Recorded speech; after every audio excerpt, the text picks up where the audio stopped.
Welcome to Vivaswan Educational Foundation, your gateway to success. Explore classes in UPSC, Defense, WBCS, Combined Course, CAT, CLAT, and many more. Subscribe now for expert guidance and quality education. Hello everyone, welcome to Vivaswan educational foundation. तो एक बार फिर से आप सभी का स्वागत है विवासवान educational foundation में। तो देखिए, अभी तक हमने लाइट के जितने भी चैप्टर्स थे, लाइट के जितने भी वीडियोस थे, उन सभी को मैंने अपलोड कर रखा है। लाइट को मैंने 3 पार्ट्स में डिवाइड कर दिया क्योंकि ये थोड़ा बड़ा चैप्टर है और मैंने काफ़ी डिटेल्स में काफ़ी अच्छे से एक्सप्लेन किया है ताकि आपको फिर लाइट में कभी कोई दिक्कतें ना हो। और अगर आप इसी तरह से हर एक चैप्टर को इस चैनल से देखना चाहोगे तो ये अपलोडेड है, आप हमारे चैनल के प्लेलिस्ट को फॉलो करके देख सकते हो। और मैं उम्मीद करता हूँ कि एक बार अगर आपने हमारे वीडियोज़ को देख लिया तो आपको दोबारा फिर कहीं और से देखने की ज़रूरत नहीं पड़ेगी। तो चलिए, आज हम लोग करने जा रहे हैं लाइट में कुछ प्रीवियस ईयर में पूछे गए क्वेश्चंस। तो चलिए एक एक करके स्टार्ट करते हैं। सबसे पहले देखिए, फर्स्ट क्वेश्चन में क्या बोला गया है, what is the speed of light in vacuum. Vacuum में लाइट की स्पीड क्या होती है। एसएससी सीजीएल 2016 में पूछा गया था और ये बहुत ही इंपॉर्टेंट क्वेश्चन है। वैक्यूम में लाइट की स्पीड 3 × 10⁸ मीटर पर सेकेंड होती है। तो क्वेश्चन नंबर 1 का हमारा आंसर हो गया ऑप्शन सी। नेक्स्ट क्वेश्चन में क्या बोला गया है, what type of wave is light. Light किस टाइप की वेव है। तो देखिए, लाइट एक ट्रांसवर्स वेव है। लाइट क्या है, लाइट एक ट्रांसवर्स वेव है। ये भी बहुत ही ईजी क्वेश्चन था। ऐसे ईजी क्वेश्चंस आएंगे तो आप इजीली करके ले जाओगे, इसलिए मैंने आपको उस लेवल पे लाइट को पढ़ा रखा है। नेक्स्ट क्वेश्चन देखता हूँ क्या बोला गया। नेक्स्ट क्वेश्चन है, who measure the speed of light first. सबसे पहले लाइट की स्पीड किसने मेजर करी थी। तो लाइट की स्पीड सबसे पहले मेजर करने वाले साइंटिस्ट का नाम था शेजियू। तो क्वेश्चन नंबर 3 का आंसर हो जाएगा ऑप्शन डी। चलिए इसके बाद नेक्स्ट क्वेश्चन चलते हैं। क्वेश्चन नंबर 4 में क्या बोला गया है, light travel faster in which medium. देखिए, लाइट कहाँ पे सबसे ज़्यादा तेज ट्रेवल कर पाएगी। तो वैक्यूम में, जहाँ पर एयर भी नहीं होगा वहाँ पर लाइट सबसे ज़्यादा तेज ट्रेवल कर पाएगी। और लाइट की स्पीड क्या होती है वैक्यूम में, ये भी मैंने आपको अभी बोला। तो लाइट सबसे तेज ट्रेवल करेगी वैक्यूम में। तो क्वेश्चन नंबर 4 का हमारा आंसर हो गया option C. Next question, question number 5, what is the SI unit of power of lens. तो लेंस की जो पावर होती है, मतलब आप जो चश्मे में जो लेंस लगाते हो उसकी जो पावर होती है, वो पावर का ऐसा यूनिट क्या है। जैसे कि आपने बोल दिया मेरे चश्मे का पावर 1 है, किसने बोला 2 है, +2 -2 ऐसे करके बोल दिया। तो +2 -2 +1 ये क्या है। तो ये इसको हम मापते हैं डायोप्टर में। तो लेंस की पावर डायोप्टर में मेजर करी जाती है। तो क्वेश्चन नंबर 5 का हमारा आंसर हो गया option B, that is dioptre. Question number 6, if angle of incidence is 45 degree, what is the angle of reflection. तो मैंने आपको ये बताया था कि एंगल ऑफ इंसिडेंस को आई से डिनोट करते हैं और एंगल ऑफ रिफ्लेक्शन को आर से डिनोट करते हैं। और स्नेल्स लॉ के according angle of incidence should be equal to angle of reflection. तो अगर एंगल ऑफ इंसिडेंस 45 है तो एंगल ऑफ रिफ्लेक्शन को भी 45 ही होना पड़ेगा। तो इसी के साथ क्वेश्चन नंबर 6 का हमारा आंसर हो जाता है ऑप्शन बी। क्वेश्चन नंबर 6 का आंसर हो जाता है ऑप्शन बी। नेक्स्ट क्या बोला गया question, which mirror is use in vehicle side mirror. Vehicle में जो मिरर यूज़ होते हैं साइड पीछे के ऑब्जेक्ट्स को देखने के लिए, वो कौन से मिरर्स होते हैं। तो वो कॉन्वेक्स मिरर को हम यूज़ करते हैं। तो क्वेश्चन नंबर 7 का हमारा आंसर हो गया ऑप्शन बी। बहुत ईजी क्वेश्चन है, मैंने ये सभी को करा रखा है। अगर आपने अभी तक हमारे 3 लेक्चर्स को नहीं देखा है तो आप अभी जाकर के 3 लेक्चर्स को प्लेलिस्ट से देख सकते हैं। 3 वीडियो है लाइट के, उन सभी को अगर आपने एक बार देख लिया तो आपकी सभी कॉन्सेप्ट्स क्लियर हो जाएगी। चलिए आगे बढ़ते हैं। क्वेश्चन नंबर 8 में, what is the focal length of a plane mirror. Plane mirror की फोकल लेंथ क्या होती है। देखिए, मैंने आपको बोला था कि फोकल लेंथ प्लेन मिरर की जो होती है वो क्या होती है, इनफाइनाइट। तो ये प्लेन मिरर है, तो प्लेन मिरर की फोकल लेंथ क्या होती है, इनफाइनाइट होती है। तो क्वेश्चन नंबर 8 का option A, that is infinity. Question number 9, the law of reflection are valid for which type of surface. Law of reflection किस टाइप के सरफेस के लिए वैलिड होता है। तो ओनली प्लेन सरफेस के लिए नहीं, ओनली तो नहीं, ओनली के लिए ये गलत हो गया। ओनली स्फेरिकल सरफेस के लिए, ओनली के लिए ये भी गलत हो गया। ओनली कर्व सरफेस के लिए ये भी गलत हो गया। ऑल रिफ्लेक्टिव सरफेस के लिए बिल्कुल सही। तो क्वेश्चन नंबर 9 का हमारा आंसर हो गया ऑप्शन डी। चलिए आगे बढ़ते हैं। क्वेश्चन नंबर 10 क्या बोला गया इसमें, concave mirror produce a real and inverted image when the object is place at the position. Concave mirror ने रियल किया और इन्वर्टेड इमेज प्रोड्यूस किया कब। सबसे पहले समझते हैं कॉन्केव मिरर होते कैसे दिखने में। तो देखिए, कॉन्केव मिरर का अगर मैं आपको दिखाऊं, जो कि मैंने पहले भी आपको दिखा रखा है डिटेल में जब मैं आपको पढ़ा रहा था, तो ये रहा कॉन्केव मिरर का स्ट्रक्चर। तो कॉन्केव मिरर का ये हो गया स्ट्रक्चर। कॉन्केव मिरर को कैसा इमेज देना है, तो रियल इमेज देना है। और रियल और इमेज शुड बी इन्वर्टेड, मतलब इमेज इस तरफ कहीं बनाना पड़ेगा मुझे, राइट साइड में यहाँ कहीं इमेज बनाना पड़ेगा, तब वो क्या होगा, रियल होगा। और इन्वर्टेड होना चाहिए। तो अगर between mirror and the focal point, अगर मिरर और फोकल पॉइंट के बीच में अगर होगा तो नहीं होगा, मतलब ये मिरर है और ये फोकल पॉइंट है, तो यहाँ अगर मैं ऑब्जेक्ट रख दूँ तो रियल इमेज तो नहीं बनेगा। दूसरा एट फोकस, फोकस पे बनाऊंगा तो इन्फिनिटी बन जाएगा, इन्फिनिटी भी बन जाएगा, तो ये रियल तो हो भी सकता है, रियल ये हो सकता है। एट फोकल पॉइंट पर रख दूँ तो इन्फिनिटी बनेगा मगर रियल हो सकता है। बियॉन्ड सेंटर ऑफ कर्वेचर, और लास्ट क्या है, between focal point and centre of curvature. Sorry, ये राइट साइड में नहीं, इमेज इधर ही बनेगा। और तो देखिए, अगर फोकस पॉइंट पे मैं रख दूँ तो भले ही बने इन्फिनिटी पे, मगर बनेगा तो ज़रूर, भले ही ये बने कहाँ पर, इन्फिनिटी पे, मगर बनेगा ज़रूर। मैंने आपको ये सब करवा रखा है। तो ये पॉइंट तो नहीं होगा, ये पॉइंट पे तो इमेज बन जाएगा। बिटवीन फोकल मिरर यहाँ नहीं बनेगा। बियॉन्ड सेंटर कर्वेचर यहाँ भी बन जाएगा। Between focal point and centre curvature यहाँ भी बन जाएगा। तो इस क्वेश्चन में थोड़ा सा करेक्शन करना होगा आपको। कॉनकेव मिरर नॉट प्रोड्यूस, यहाँ नॉट कर पाएंगे आप, तो ये सही होगा। देखिए, हमारा काम है क्वेश्चन को डीपली एनालाइज करना। सम टाइम क्वेश्चंस में मिस्टेक्स या प्रिंटिंग में मिस्टेक्स हो जाते हैं, टाइपिंग मिस्टेक्स हो जाते हैं, तो उनको भी मैं आपको सिर्फ सही आंसर बता के निकल जाऊँ, मैं यहाँ पर आंसर की देने नहीं आया हूँ, मैं आपको डिटेल में सॉल्व करके बताने के लिए आया हूँ। तो यहाँ पर थोड़ा सा करेक्शन करना होगा हमें। यहाँ पर थोड़ी सी गलती हो चुकी है प्रिंटिंग में, टाइपिंग में, तो यहाँ पर नॉट होगा। तो नॉट के लिए हमारा आंसर हो गया ऑप्शन ए। तो क्वेश्चन नंबर 10 का हमारा आंसर हो गया ऑप्शन ए। चलिए नेक्स्ट क्वेश्चन में चलते हैं। Question number 11, what is the refractive index of water. तो वाटर की रिफ्रेक्टिव इंडेक्स क्या होती है। तो देखिए, वाटर की जो रिफ्रेक्टिव इंडेक्स है वो बहुत ही आसान है। मैंने आपको ये कैलकुलेट करके बताया था कि वाटर की रिफ्रेक्टिव इंडेक्स 1.33 होती है। चलिए question number 12, a coin appears rise in the glass of water due to which phenomena. तो कॉइन जो है, हमें अगर आप पानी के अंदर एक कॉइन को फेंक दो तो वो आपको थोड़ी सी ऊपर दिखेगी, जितनी की पानी की डेप्थ नहीं है उससे थोड़ी ऊपर दिखेगी। तो इसके पीछे का रीज़न क्या है, इसके पीछे का रीज़न है रिफ्रैक्शन ऑफ लाइट। तो क्वेश्चन नंबर 12 का हमारा आंसर हो गया option B, that is refraction of light. Question number 13, the bending of light when it pass from one medium to another medium is called. Light bend हो जाता है जब वो एक मीडियम से दूसरे मीडियम में ट्रेवल करती है। तो ये मैंने आपको पढ़ा रखा था। तो बेंडिंग ऑफ लाइट जब ये पास करती है एक मीडियम से दूसरे मीडियम में तो इसको रिफ्लेक्शन बोला जाता है। ये भी मैंने आपको करवा रखा है। तो क्वेश्चन नंबर 13 का हमारा आंसर हो गया option B.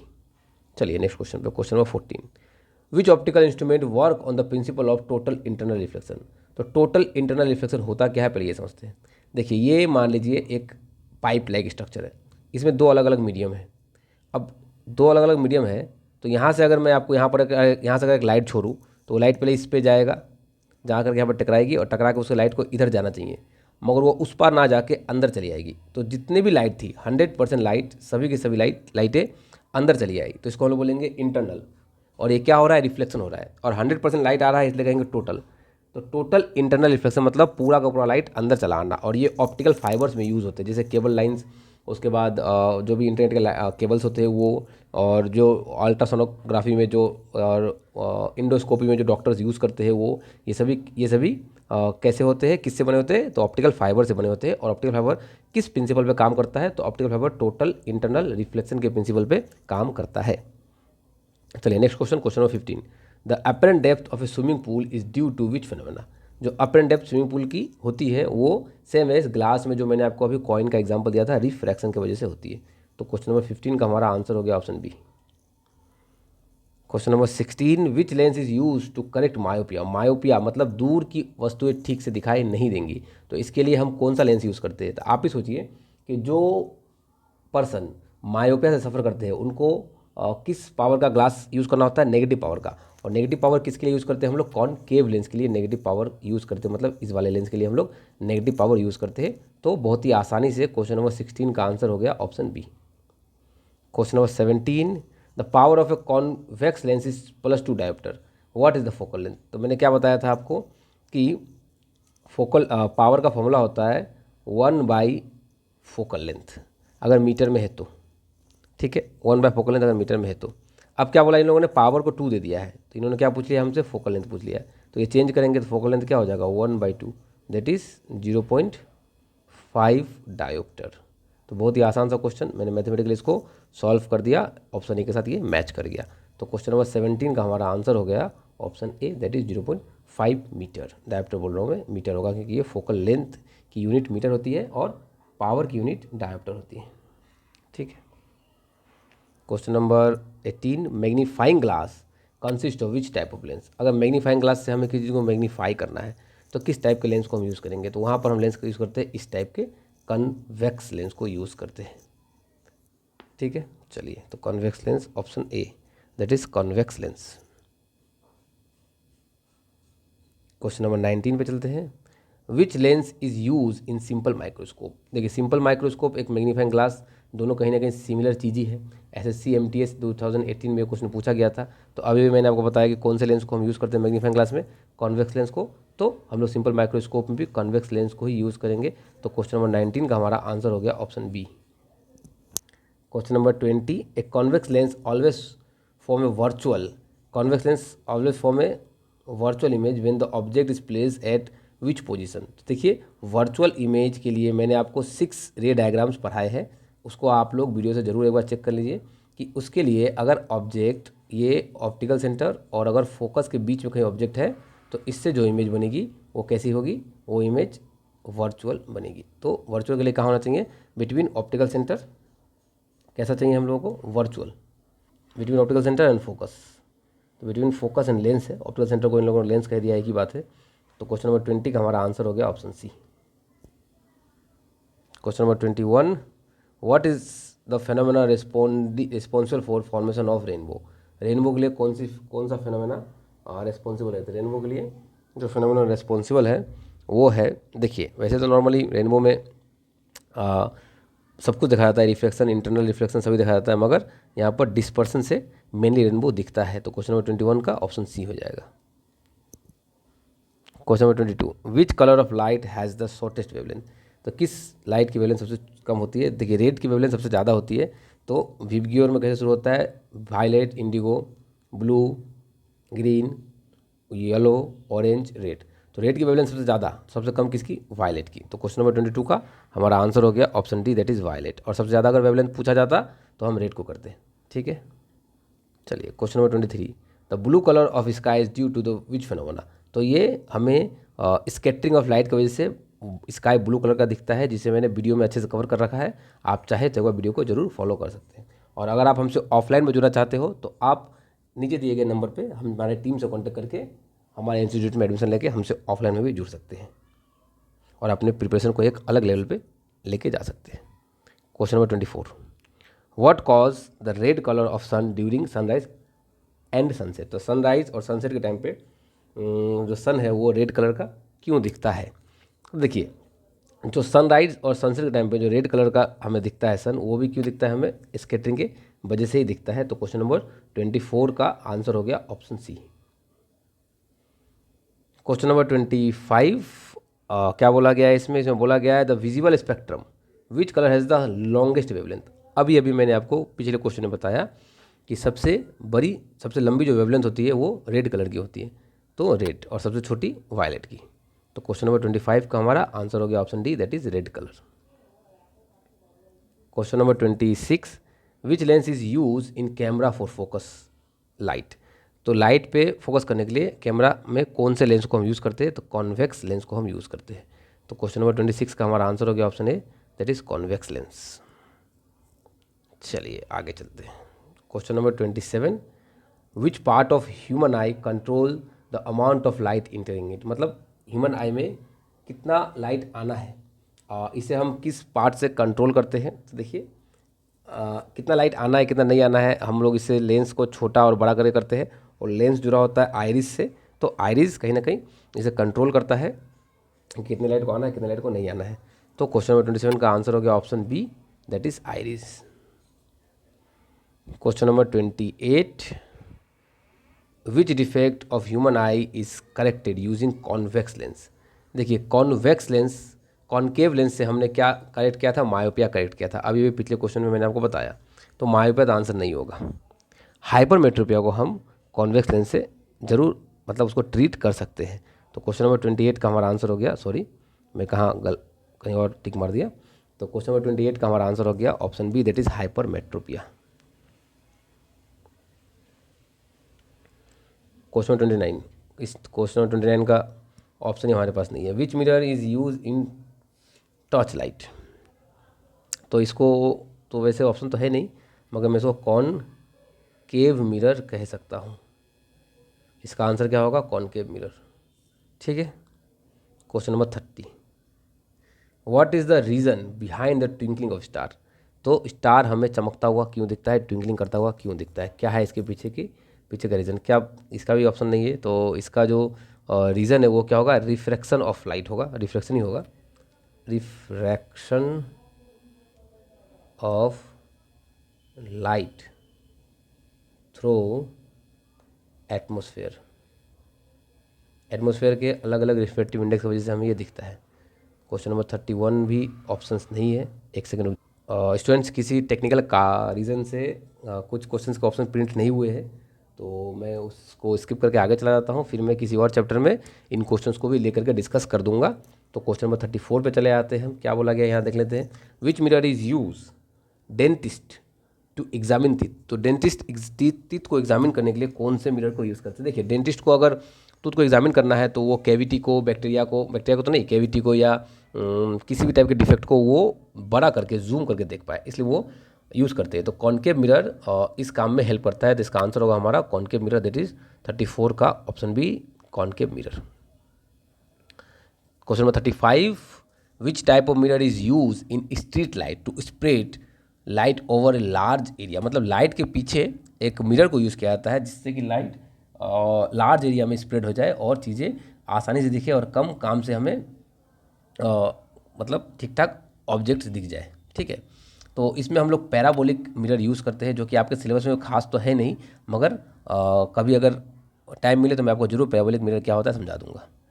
Question number 36, mirage is form in desert due to the which phenomenon. Mirage जो दूर से आपको देख करके रोड पे लगता है कि यहाँ पर पानी है, वो भी एक मिराज का ही एक फेनोमेना है। तो मिराज जो मिराज जो डेजर्ट में जो फॉर्म होता है वो किस वजह से फॉर्म होता है, इसके पीछे कौन सी ऑप्टिकल फेनोमेनन्स है, तो वो हम देखेंगे। तो देखिए इसके पीछे टोटल इंटरनल रिफ्लेक्शन ही रिस्पॉन्सिबल है, तो इसको भी मैंने अच्छे से कवर करा रखा है। क्वेश्चन नंबर 36 का option C, that is total internal reflection.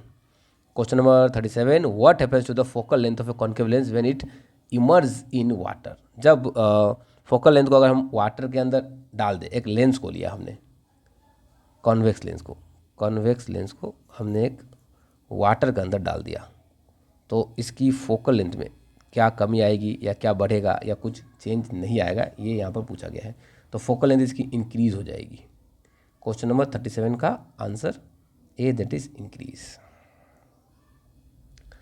Question number 38, which type of image is form by concave mirror when object is place between focus and mirror. तो कॉन्केव मिरर में object को कहाँ रखा गया, concave mirror पर मैं बना लेता हूँ यहाँ पर। कॉन्केव मिरर में ऑब्जेक्ट को कहाँ रखा गया, बिटवीन फोकस एंड मिरर, मतलब यहाँ रखा गया। कॉन्केव मिरर में कहाँ रखा गया इसको, फोकस पे और मिरर पे। तो वर्चुअल तो बनेगा ही, रियल तो बनेगा नहीं, और इरेक्ट बनेगा, तो नो इमेज फॉर्म ये भी नहीं होगा। तो हमारा आंसर वर्चुअल देख के मैं बोल सकता हूँ कि वर्चुअल बनेगा, और ऐसा कह सकते हैं हम लोग कि हाँ इरेक्ट भी बनेगा। वर्चुअल एंड इरेक्ट हमारा इमेज बन जाएगा, ये ऐसे करके यहाँ से डाइवर्ज हो जाएगा। तो अगर मैं इसको एक्सटेंड करूँ तो यहाँ बनेगा, और ये वर्चुअल इमेज होगा, इरेक्ट एंड वर्चुअल। ये इमेज फंक्शन को मैंने आपको बता दिया। तो क्वेश्चन नंबर 38 का option B, that is virtual and erect. Question number 39, what is the minimum number of mirror required to form the infinity number image. मतलब कितना हमें मिरर चाहिए इन्फाइनाइट इमेज बनाने के लिए, उसको एक ऐसे एंगल पे उसको हम अरेंज करेंगे ताकि हमें इन्फिनिट नंबर ऑफ इमेजेस दिखेंगे। तो वो दो मिरर को ही हम लोग ऐसे अरेंज करेंगे कि हमें बहुत सारे इमेजेस दिख सकते हैं। तो क्वेश्चन नंबर 39 का आंसर हो गया option B. Question number 40, what is the cause of the red colour of the moon during total lunar eclipse. तो लूनार एक्लिप्स के टाइम पे मून का कलर रेड कलर का क्यों दिखता है, तो ये भी स्कैटरिंग ऑफ लाइट की ही फेनोमेनन्स है। तो क्वेश्चन नंबर 40 तक हमने डिस्कस कर लिया, और भी क्वेश्चंस हैं, 5 क्वेश्चंस और हैं, उनको भी देख लेता हूँ। The lens is use to correct astigmatism. तो एस्टिग्मेटिज्म एक ऐसी बीमारी है जिसमें ठीक से ना क्लियर दूर का ऑब्जेक्ट दिखता है, ना ही नज़दीक का ऑब्जेक्ट दिखता है, मतलब हम उस पर ठीक से फोकस नहीं कर पाते। तो कहीं ना कहीं फोकस से रिलेटेड एक डिजीज़ है, एक कंडीशन है। तो इसको हम कैसे करेक्ट कर सकते हैं, तो इसको हम सिलिंड्रिकल लेंस यूज़ करके करेक्ट कर सकते हैं। तो क्वेश्चन नंबर 41 का हमारा आंसर हो गया option C, that is cylindrical lens.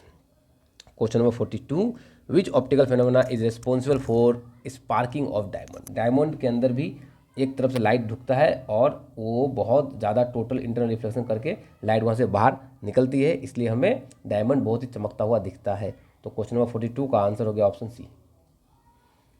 Question number 43, what is the colour of an object when view under a red light if the object appear green in white light. अगर कोई object का colour white light में green है, मतलब उसका वो actual colour है, तो अगर हम उसे रेड लाइट के अंदर देखेंगे तो वो हमें कैसा दिखेगा, तो वो हमें रेड लाइट के अंदर ब्लैक दिखेगा। ठीक है, तो क्वेश्चन नंबर 43 का हमारा आंसर हो गया ऑप्शन सी। SSC CHSL 2018 में क्वेश्चन पूछा गया था। Question number 45, what happens to the speed of light when it travels from denser medium to the rarer medium. तो सोच लीजिए आप, अगर कोई डेंसर से रेयर मतलब घना से विरल माध्यम में जा रहा है कोई लाइट, मतलब आपको पहले बोला गया आप पानी में दौड़ो, फिर आपको बोला गया आप हवा में दौड़ो, तो आपकी स्पीड बढ़ जाएगी। जब आप पानी से हवा में आओगे तो इसका स्पीड भी, लाइट की स्पीड भी बढ़ जाएगी। तो क्वेश्चन नंबर 44 का हमारा आंसर हो गया option A, that is increase. Question number 45 और ये लास्ट क्वेश्चन है। और अगर आपको वीडियो पसंद आई हो तो वीडियो को लाइक कर दीजिए, और अगर आपने अभी तक चैनल को सब्सक्राइब नहीं किया है तो चैनल को सब्सक्राइब कर दीजिए। लाइट को मैंने डिटेल में पढ़ा रखा है, उसके सभी क्वेश्चंस को भी मैंने अभी डिस्कस कर दिया। इसके बाद फिजिक्स के और भी कई इंपॉर्टेंट कॉन्सेप्ट्स के वीडियोस मैं लेके आने वाला हूँ, तो मेक श्योर आपने चैनल को सब्सक्राइब किया हो। और अगर आप हमसे ऑफलाइन में जुड़ना चाहते हो तो नीचे दिए गए नंबर पर हमारी टीम से कॉन्टैक्ट कीजिए, हमारी टीम आपको गाइड करेगी, आपको बेस्ट से बेस्ट आपके एग्जाम के प्रिपरेशन करवाने के लिए हम आपके साथ हैं। तो क्वेश्चन नंबर 45 में क्या बोला गया है, which optical instrument is use to view distance object clearly. दूर के ऑब्जेक्ट क्लियरली देखने के लिए हम किस ऑप्टिकल इंस्ट्रूमेंट का यूज़ करते हैं, तो हम टेलीस्कोप को यूज़ करते हैं, सभी को पता है ये। तो क्वेश्चन नंबर 45 का आंसर हो गया ऑप्शन सी। तो बहुत बहुत धन्यवाद आप सभी का, मिलते हैं नेक्स्ट वीडियो में। आप सभी का बहुत बहुत धन्यवाद। Thank you for learning with Vivas One Educational Foundation. For contents like this, follow us on Facebook and Instagram today.